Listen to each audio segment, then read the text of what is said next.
Julie Hanson was born in 1957 in a Chicago suburb called Naperville. The area was known for its quiet and safe life, far from the hustle and bustle of the city. She had a large, close-knit family, loving parents, an older sister, and a younger brother. Julie loved to sing. She was in her school's band and the local choir. Every weekend, she also attended Sunday school at her church. On July 7, 1972, when Julie was 15, she planned to attend her younger brother's baseball game. She took his bicycle from home and rode off toward the stadium, which was just a few miles away. But she never arrived, and by evening, she hadn't returned home. Her parents were out of town at the time and were expected back in a few days. Her older sister, Jill, who was 18, was looking after Julie and her brother. But for some reason, she didn't notice Julie was missing until the next day. Perhaps she thought Julie was in her room or had stayed over at a friend's house. In those years, people were far less worried that something bad could happen to their loved ones, as crime rates were significantly lower than they are today. Besides, Naperville was known for its extremely low crime rate. It was a quiet, friendly community. On July 8th, her sister raised the alarm, since Julie still hadn't come home. She called her friends, but no one had seen her. That's when Jill decided to contact the police. They began searching for the girl, and soon, dozens of local volunteers joined them. Together, they combed the likely route Julie would have taken to the stadium. A few hours later, police discovered her bicycle. It was lying on the side of the road. There was no sign of Julie nearby. The search focused on that area, and soon they made a horrifying discovery. They found Julie in a field, just a few dozen yards from her bike. She was lying about a mile from her own home. Back then, the area wasn't as developed with houses. It was mostly cornfields with tall stalks. Medical examiners determined that Julie had suffered 36 serious injuries and had been attacked. They also managed to find biological traces from the alleged attacker on the girl's clothing. But back in the 70s, this evidence was of no help. DNA analysis wouldn't be widely used in forensics for another 2 decades. Still, the experts preserved the sample and sent it to a lab for storage. There was no other evidence at the crime scene, so detectives had to search for the perpetrator in the dark. They immediately decided to withhold the fact that the girl had been attacked from the public. Investigators often used this tactic to identify the guilty party. Only the one responsible would know such details, and there was a chance he might let it slip during an interrogation or a private conversation. Detectives tried to find witnesses and looked into suspicious individuals with criminal records in the area, but they couldn't find a single lead. As a result, they quickly hit a dead end. A major break in the case came 20 years later, in 1992. Police arrested 42-year-old Major Morris for a 1973 incident involving another young girl. In the town of Oswego, just 11 miles from Naperville, 16-year-old Roberta Anderson had been found. She had suffered 60 injuries and had been attacked, and a biological sample from the assailant was found on her. Morris had been an initial suspect, but without DNA analysis, it was impossible to prove his guilt. At the time, he lived near the young woman and worked as a garbage collector. 2 days after the incident, he moved away in a hurry, which only deepened suspicions. After that, he got married, had 2 daughters, and lived an ordinary, unremarkable life. In 1992, detectives reopened the case and obtained a DNA sample from Morris, which matched the sample found from Roberta's case. When his family found out, they were shocked. To them, Morris was a loving and kind man. They were even more shocked when he finally confessed to his involvement in what happened to Roberta. Morris was sentenced to 100 to 200 years in prison. He was also charged in connection with the 1978 death of an 18-year-old girl in the town of Glen Ellen.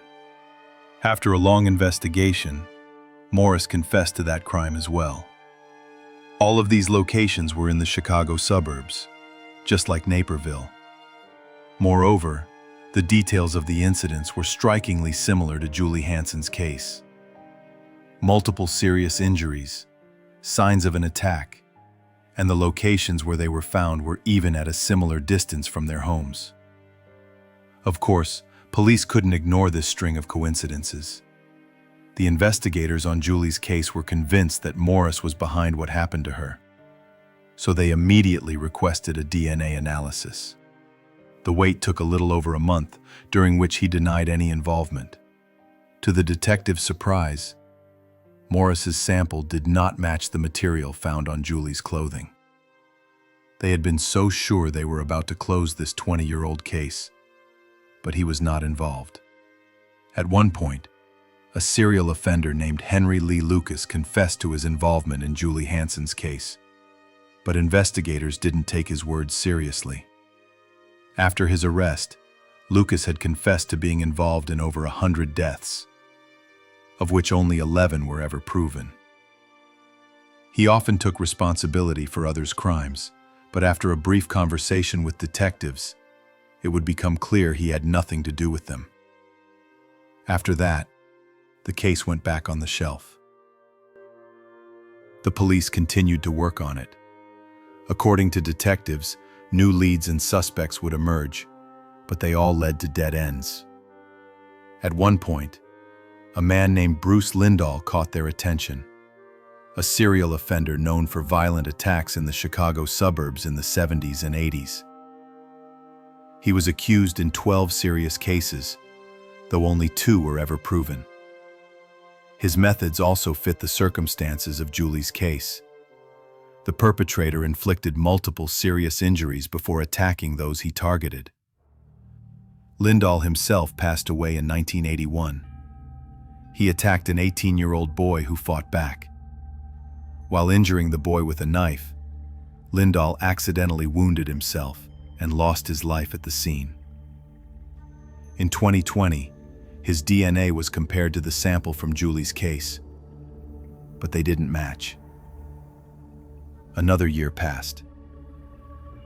In June of 2021, the Naperville Police Department held a press conference where detectives made a huge announcement. After 49 years, they had found the person responsible for what happened to Julie Hanson. It was 76-year-old Barry Lee Welpley. The man was arrested and charged with the crime. At the press conference, detectives explained how they managed to track him down. It turned out that in 1972, when he was 27, Barry lived just a mile from Julie's home. In all 49 years of the investigation, he was never once a suspect. The police didn't even know he existed. Barry had worked as a welder his whole life, was married 3 times, and had 2 daughters. At the time of his arrest, he was living with his wife in another state. Detectives would have never found him, but modern technology allows them to solve cases in new ways. They decided to send the DNA sample from the person involved in Julie's case to a special lab that specializes in genetic genealogy. It was their last chance to find the truth. They had to hand over the entire sample, which weighed only a trillionth of a gram. Despite being stored in lab conditions, this tiny piece of evidence had degraded over time, making the experts' work even harder. Using the DNA sample, they searched for potential relatives of its owner. After that, investigators got involved. Often, the lab provides them with lists of thousands of people who might be related to the perpetrator. Police then have to spend months sifting through the unsuitable options and following up on the ones that seem promising. When searching for relatives through DNA, they use not only the FBI's registry of convicted criminals, but also several public databases. Anyone can upload their DNA sample to these sites to find lost relatives. One of Barry's relatives had done just that, which is how detectives were finally able to identify him. He is currently in custody awaiting trial. Bail has been set at $10 million. Considering his DNA was on the girl's clothing, Barry has almost no chance of avoiding punishment. However, some problems arose during the investigation that are delaying the trial. According to his lawyers, the police violated the law while searching his home. First, they didn't read him his rights, but proceeded to question him. Second, when Barry's wife came home, the police recorded their conversation on their body cameras, which was also a violation. Because of this, the judge had to exclude that footage from the case file, though it likely wouldn't have played a major role anyway. The only issue is that such moments significantly delay the trial, and given his age, he may not live to see a verdict.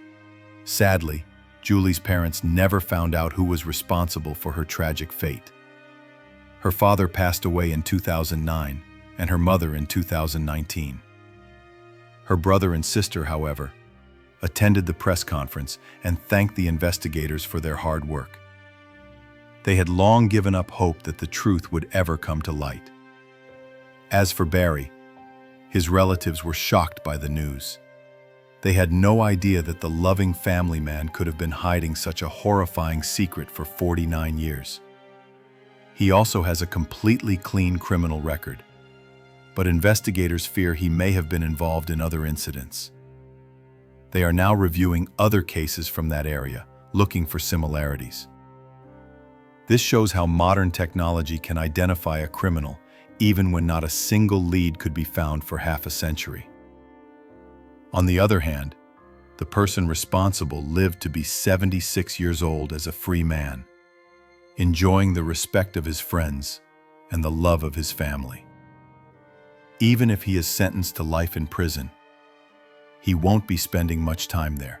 Share your opinion on this story in the comments, and don't forget to leave a like if you enjoyed the video. I also recommend subscribing to our Telegram channel, where we post uncensored crime news. The link is in the description.